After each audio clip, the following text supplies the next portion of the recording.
नमस्कार सर्वांना, श्री स्वामी समर्थ. तुम्हा सगळ्यांचं आपल्या चॅनलमध्ये खूप खूप मनापासून स्वागत आहे.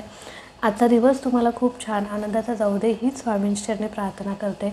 तर बघा, आजच्या व्हिडिओमध्ये आपण बघणार आहोत की अघोर कष्ट धोरण स्तोत्राबद्दल अतिशय प्रभावी माहिती आपण बघणार आहोत. आणि हे अघोर कष्ट धोरण स्तोत्र जे आहे ते अतिशय प्रभावशाली स्तोत्र आहे. पण हे स्तोत्राचं पठण का करावं, कसं करावं आणि नेमकं कोणत्या वेळी करावं याबद्दलची सगळी डिटेल माहिती आज आपण या व्हिडिओमध्ये बघणार आहोत. त्यामुळे व्हिडिओ शेवटपर्यंत बघा. तर हे स्तोत्र जे आहे ते का वाचावं किंवा या स्तोत्राचं महत्त्व काय आहे. तर बघा, प्रत्येक सेवेला काही ना काही महत्त्व आहे. कधीकधी आपण कर्जातून मुक्त होण्यासाठी सेवा करतो. कधी आपल्याला म्हणजे अडकलेले पैसे जे असतात ते परत मिळवण्यासाठी एक विशेष सेवा असते किंवा संतान प्राप्तीसाठी एक विशेष सेवा असते आपली. त्याचबरोबर नोकरीविषयी किंवा अशा म्हणजे प्रत्येक समस्येवरती अशा विशेष काही सेवा असतात. व्यसनी लोकांवरती, हट्टीटापट लोकांवरती आपण तारक मंत्राची सेवा करत असतो. त्याचप्रमाणे अघोर कष्ट धोरण स्तोत्रसुद्धा हे एका विशेष म्हणजे समस्येविषयी किंवा विशेष म्हणतो ना की संकटावरती अतिशय प्रभावशाली आहे. तर बघा, हे स्तोत्र कधी वाचावं, का वाचावं.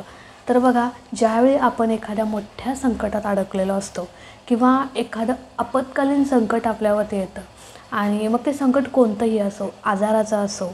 कधीकधी अशी सिच्युएशन आपल्या म्हणजे जवळ होते की आपल्या ठिकाणी होते की त्या संकटातून बाहेर कसं पडायचं. आत्ता सध्या त्या आपण संकटात अडकलो आहे आणि नेमकं पुढे काहीच दिसेना. म्हणजे आता मी कसं यातून बाहेर पडू किंवा काही मार्गच सुचत नाही आहे. पूर्ण डोकं जे आहे ते आपलं हँग झालेलं आहे किंवा असं काहीच म्हणजे याची मदत घेऊ का, त्याची मदत घेऊ, कोणी मदत करायला तयार होईल का, असं म्हणजे काहीच तुम्हाला सुचत नसेल. त्यावेळी त्या सिच्युएशनमध्ये तुम्ही ही सेवा करायची आहे. म्हणजे बघा, ही जी काही सेवा आहे ती अतिशय प्रभावशाली सेवा आहे. येणाऱ्या संकटावरती तारणारी किंवा त्या संकटातून मार्ग दाखवणारी ही प्रभावशाली सेवा आहे. अगदी 5 मिनिटाचं हे स्तोत्र आहे, पण अगदी छोटंसं हे स्तोत्र आहे, पण अतिशय म्हणजे अतिशय प्रभावशाली स्तोत्र आहे. तर आता तुमच्यावरती एखादं संकट आलेलं आहे, मग एखाद्या वेळी ॲक्सिडेंट झालेला आहे. बघा, कधीकधी आपण जात असतो गाडीवरून, त्यावेळी अचानक आपला ॲक्सिडेंट होतो किंवा आजाराचं आपल्या घरामध्ये कोणीतरी अचानक आजारी पडतं किंवा कोर्ट कचेरी असो किंवा म्हणजे असं एखादं अचानक संकट आलं आणि त्या संकटातून बाहेर पडता येत नसेल तर तुम्ही ही सेवा करू शकता. संकल्पयुक्त करू शकता, विनासंकल्प करू शकता.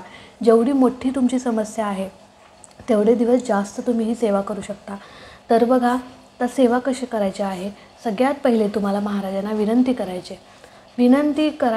बघा, महाराजांना ऑर्डर सोडायची नाही. कधीकधी आपण एखाद्या वेळेला एखाद्याची मदत घेत असतो, त्यावेळी आपण त्याला म्हणतो की तुझी मला मदत हवी आहे, तरच तो आपल्याला मदत करत असतो. तशीच आपण महाराजांना देखील म्हणायचं आहे की महाराज, तुमच्या मदतीची मला फार गरज आहे आणि माझ्या या संकटातून निवारण होण्यासाठी मी ही सेवा करत आहे. हे अघोर कष्ट धोरण जे स्तोत्र आहे, या स्तोत्राची मी सेवा करत आहे. या स्तोत्राची सेवा माझ्याकडून करून घ्या. आणि जे काही माझ्याकडे आत्ता सध्या संकट आलेलं आहे, मग कोणतंही असो, दवाखाना, ॲक्सिडेंट, कोर्ट कचेरी किंवा अजून काही बरंच काही आपल्या आयुष्यामध्ये अचानक घडामोडी घडतात, त्या प्रत्येक त्या संकटातून माझे निवारण होऊ दे आणि तुमचा कृपा आशीर्वाद माझ्या पाठीशी राहू दे. कधीकधी पैशाची आपल्यावरती अडचण येते.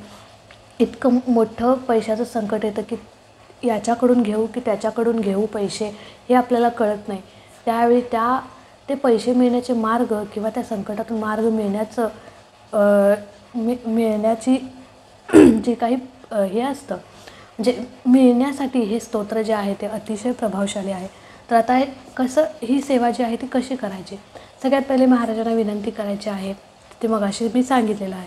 तर त्यानंतर कोणत्याही दिवशी तुम्ही ही सेवा चालू करू शकता. अगदी असं काही नाही की गुरुवारीच केली पाहिजे काय. जर तुमच्या गावामध्ये केंद्र असेल तर तिथे जाऊन तुम्ही महाराजांना विनंती करू शकता. तिथे जाताना नारळ, खडी साखर घेऊन जाऊ शकता. नसेल तुम्ही घरात महाराजांच्या समोर बसून महाराजांना विनंती करायची आहे की असं मी सेवा करत आहे, सेवा पूर्ण करून घ्या आणि या संकटातून माझं निवारण होऊ दे. तर सगळ्यात पहिले कोणतीही आपण सेवा करू, कोणत्याही समस्येसाठी आधीच आपली सेवा कोणती महत्त्वाची आहे, ती विशेष सेवा तर आहेच, पण सगळ्यात पहिले नित्यसेवा महत्त्वाची आहे. सगळ्यात पहिले तुम्हाला नित्यसेवा करायची आहे. नित्यसेवा म्हणजे काय? स्वामी चरित्र सारामृतामधील क्रमशः 3 अध्याय, 11 माळी जप, तारक मंत्र ही क्रमशः 3 सेवा या झाल्याच पाहिजेत, लक्षात घ्या. तरच आपल्याला बाकीच्या सेवेचं फळ हे मिळत असतं. म्हणून नाहीतर ती सेवा करायची आणि ही सेवा सोडायची हे पूर्णपणे चुकीचं आहे. त्यामुळे आपल्याला ही सेवा करायची आहे. पहिल्यांदा महाराजांना विनंती करून झाल्यानंतर, देवपूजा झाल्यानंतर, महाराजांची पंचोपचार पद्धतीने पूजा झाल्यानंतर ही पहिला सेवा करायची, म्हणजे क्रमशः 3 अध्याय, तारक मंत्र आणि 11 माळी जप. ही सेवा झाल्यानंतर तुम्हाला हे अघोर कष्टधोरण स्तोत्र जे आहे ते म्हणायचं आहे. आता हे कसं म्हणायचं लक्षात घ्या, व्हिडिओ शेवटपर्यंत बघा. तर तुम्हाला सगळ्यात पहिले तुम्हाला संकल्प करायचा, म्हणजे तुम्ही किती दिवस हे वाचणार आहात. 11 दिवस वाचणार आहात, 40 दिवसाचा संकल्प करू शकता, 51 दिवसाचा, जेवढे दिवस तुम्हाला शक्य आहे तेवढ्या दिवसाचा संकल्प तुम्हाला करायचा आहे. तर आता संकल्प करून झाल्यानंतर महाराजांना सांगायचं की मी एवढे दिवसाचा संकल्प केला आहे आणि रोज तुम्हाला हे 11 वेळा वाचायचं आहे. म्हणजे आता 40 दिवसाचा तुम्ही संकल्प केला आहे, तर 40 दिवस तुम्हाला 11 वेळा हे स्तोत्र वाचायचं आहे. तर लक्षात घ्या, वेळ जी आहे ती सकाळीच किंवा संध्याकाळी एकच ठेवायची आहे. आज तुम्हाला म्हणजे तुम्ही जर सकाळी सेवा केलीत तर 40 दिवस तुम्ही सकाळीच सेवा करायची आहे. आज तुम्ही संध्याकाळी केली तर तुम्ही 40 दिवस तुम्हाला संध्याकाळी सेवा करायची आहे. रोज म्हणजे वेळ जी आहे ती निश्चित ठेवा किंवा एकच वेळ असायला हवी. सगळ्यात पहिले महत्त्वाचे 12 ते 12:30, दुपारी 12 ते 12:30 या वेळेमध्ये हे स्तोत्र अजिबात वाचायचं नाही, म्हणजे ही सेवा करायची नाही. त्यानंतर याला काही नियम आहेत, अटी आहेत. मांसाहार पूर्णपणे वर्ज्य करायचा, ब्रह्मचर्या पाळायचा आहे, त्याचसोबत परान्न टाळायचं आहे. आणि सगळ्यात महत्त्वाचं म्हणजे ही सेवा जी आहे ती देवघरापुढे बसूनच शक्यतो करा. पूर्व किंवा उत्तर दिशेला बसून केली तरी चालेल, शक्यतो देवघरासमोर बसूनच करा, तेच उत्तम ठरेल. त्यानंतर तुम्हाला सगळ्यात महत्त्वाचा नियम म्हणजे ही सेवा करत असताना, हे स्तोत्र वाचत असताना तुम्हाला काळ्या रंगाचं वस्त्र जे आहे ते अजिबात परिधान करायचं नाही.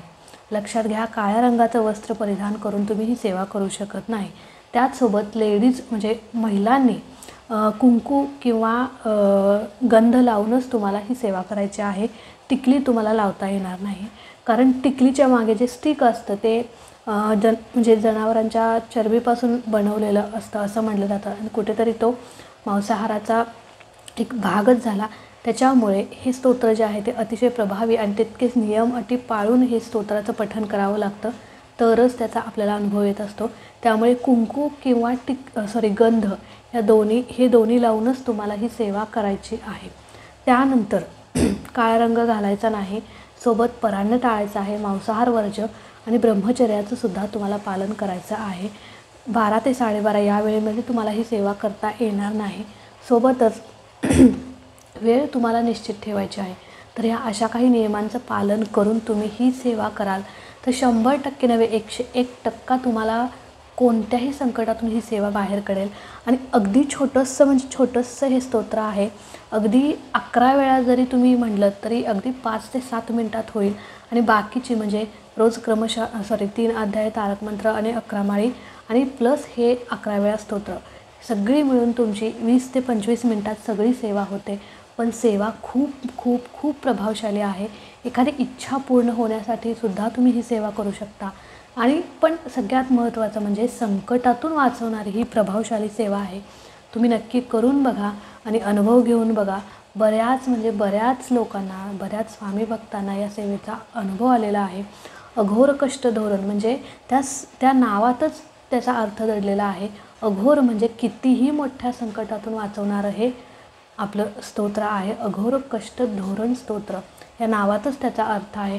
त्यामुळे ही सेवा तुम्ही एखाद्या संकटात अडकलाय तर नक्की तुम्ही ही सेवा करून बघा.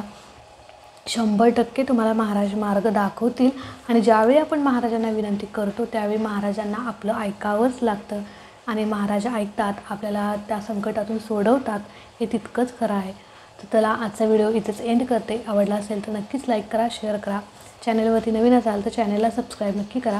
भेटूया अशाच एका नवीन व्हिडिओसोबत, नवीन सेवेसोबत. तोपर्यंत खुश राहा, आनंदी राहा आणि सगळ्यात महत्त्वाचं स्वामींची सेवा करत राहा. श्री स्वामी समर्थ.